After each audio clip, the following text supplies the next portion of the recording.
सभी भक्तों को मेरा प्रणाम।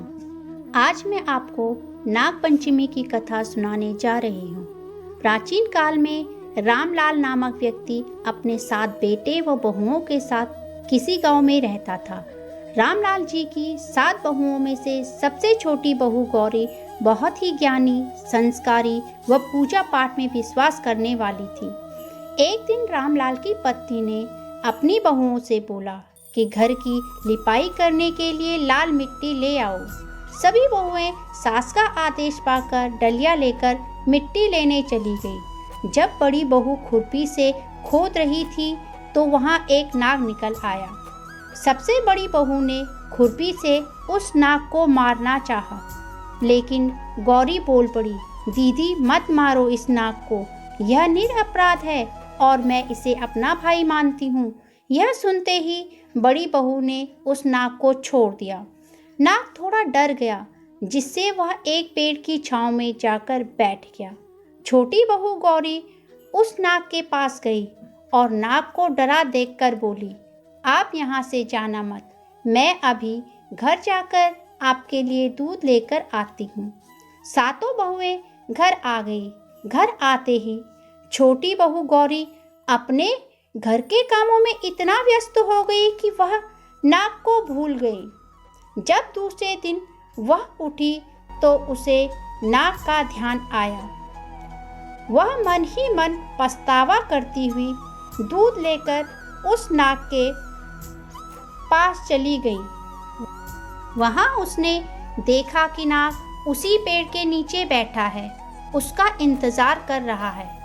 तब उसने नाग से क्षमा मांगी और कहा, भैया घर के कामों में व्यस्त होकर मैं कल अपना किया वादा भूल गई। नाग ने बोला, तुम्हारे इस अपराध के लिए मैं तुम्हें दंड अवश्य देता, लेकिन कल तुमने मेरे प्राणों की रक्षा के साथ साथ भाई बहन के प्रेम संबंध से मुझे बांध दिया, इसलिए मैं तुम्हें कोई दंड नहीं दे रहा हूँ। गौरी ने नाग को दूध पिलाया। दूध पीकर नाग प्रसन्न होकर बोला, अब तुम मेरी बहन हो, अगर तुम्हें कोई भी परेशानी हो तो मुझे बताना। गौरी बोली, भैया मेरे मायके के परिवार में अब कोई नहीं है, पर अब तुम मुझे भाई के रूप में मिल गए हो तो मुझे सब कुछ मिल गया है, पर जब भी मैं तुम्हें बुलाऊं तो चले आना। जब सावन का महीना आया तो सभी बहुएं अपने अपने मायके जाने लगी, परंतु गौरी का मायका न होने के कारण वह बहुत दुखी हुई। वह अपने भाई नाग को याद करके रोने लगी। तभी उसका भाई नाग मनुष्य का रूप लेकर उसके घर आ गया और उसकी सास से गौरी को अपने घर ले जाने को कहा। पहले तो सास को यकीन नहीं आया कि वह उसका भाई है, पर जब उसने शपथ पूर्वक कहा कि वह उसका दूर का भाई है और वो अपने साथ शगुन का बहुत सारा सामान लेके आया है, तो वह मान गई। गौरी नाग के साथ मायके की ओर चल दी।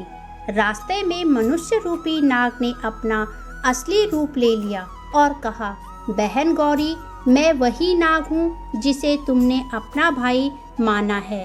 तुम्हारे असीम प्यार के कारण मैं तुम्हारे पास आया हूँ। अब नाग ने कहा, तुम मेरी पूंछ पकड़ लो, मैं तुम्हें नागलोक लेके जाता हूँ।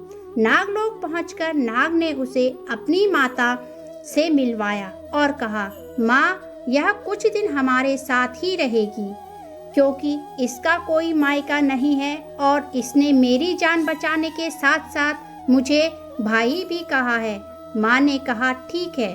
कुछ दिन बीत जाने पर गौरी वापस ससुराल आ गई तथा साथ में खूब सारा धन लेकर भी आई। यह सब देख सभी बहुएं अचंभित हो गई कि इसका तो कोई मायका ही नहीं था और अब इतना धन लेके आई है और साथ में बहुमूल्य हार भी लेके आई है, जिसकी चर्चा पूरे नगर में हो रही थी।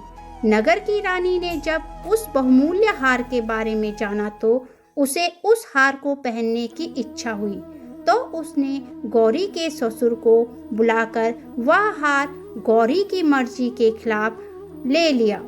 गौरी इस बात से बहुत दुखी थी कि उसकी नाग माता द्वारा दिया गया हार रानी ने ले लिया, परंतु रानी ने जैसे ही वह हार पहना वह एक नाग में परिवर्तित हो गया।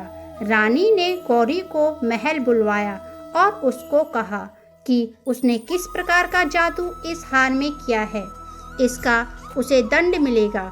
गौरी इस बात से दुखी होकर अपने भाई नाग को पुकारने लगी। तभी उसका भाई नाग वहां प्रकट हो गया। तब नाग ने मनुष्य रूप लेकर रानी से कहा, यह मेरी बहन है और यह हार मेरी माता के द्वारा इसे भेंट किया गया है। तुम यह हार इसकी मर्जी के बिना ले रही हो, इसलिए यह हार एक नाग का रूप धारण कर रहा है। क्योंकि उस दिन पंचमी तिथि थी तथा नाग ने अपनी बहन की रक्षा की, अतः इसलिए इसे नाग पंचमी के नाम से जाना जाने लगा। इस प्रकार गौरी व नाग के असीम प्रेम के कारण इस दिन सभी स्त्रियां नाग को अपना भाई मानकर इस दिन नाग देवता की पूजा करती हैं तथा उनसे आशीर्वाद लेती हैं।